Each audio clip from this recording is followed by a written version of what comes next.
Kita nyo yan. Sunset. Ang ganda.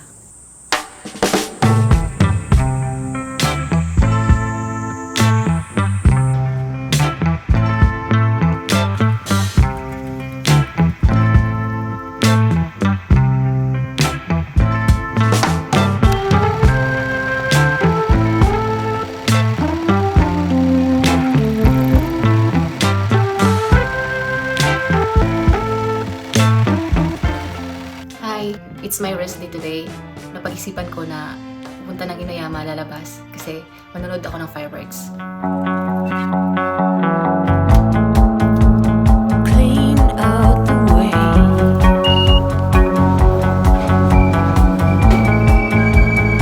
Nature waits.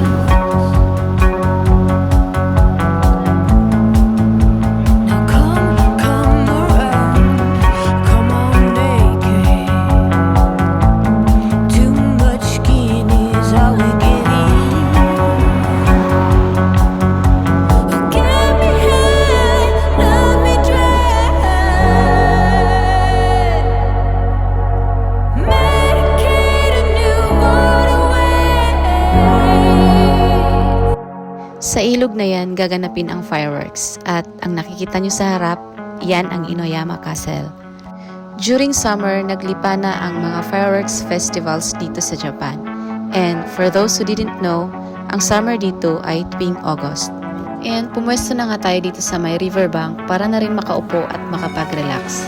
Ang tawag pala sa fireworks dito ay hanabi, which is hana means flower and bi means fire. Time check, it's 7:30 p.m. and nakapwesto na ako dito. 30 minutes na pag-aantay. Kanina sa station, bumili ako ng pagkain. Oh, it looks so close when I close my eyes. So I burn the map, I ignore the signs, but feeling far away. 2 years in a couple of days. I just wave my hand to the world outside like it's all okay. I can't believe what my eyes have seen. I just woke up from a broken dream. Who can stop my hands from shaking? I need you to take them, and I don't wanna wait all night. I'm coming alive, and my senses are a little demented. Can this be right?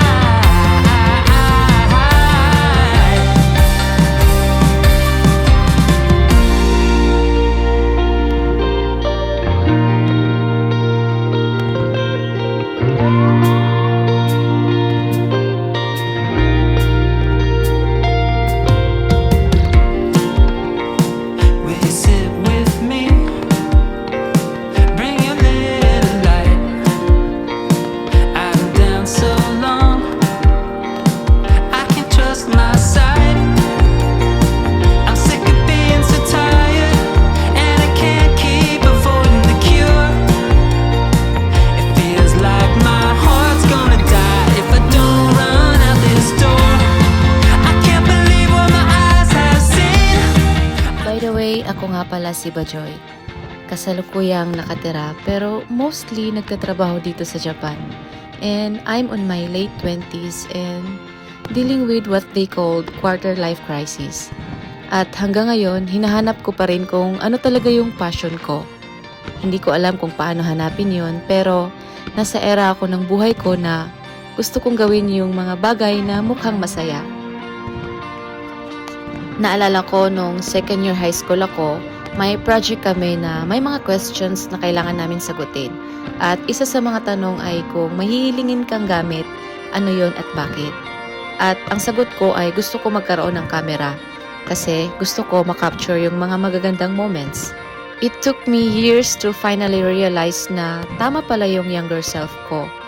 It's better to document our lives kasi sobrang bilis talaga ng panahon. Parang 15 lang ako kahapon. And maybe sometimes we need to reconnect with our younger self.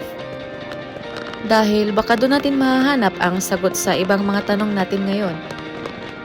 Sabi nga ni Taylor Swift sa kanta niya, how can a person know everything at 18 but nothing at 22? Siguro nga, kailangan natin yung younger self natin na mas mataas ang pangarap.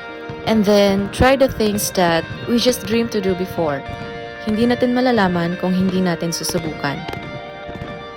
Ang fireworks nga, kailangan mo nang pumutok para makita ang tunay niyang ganda. Baka tayo din.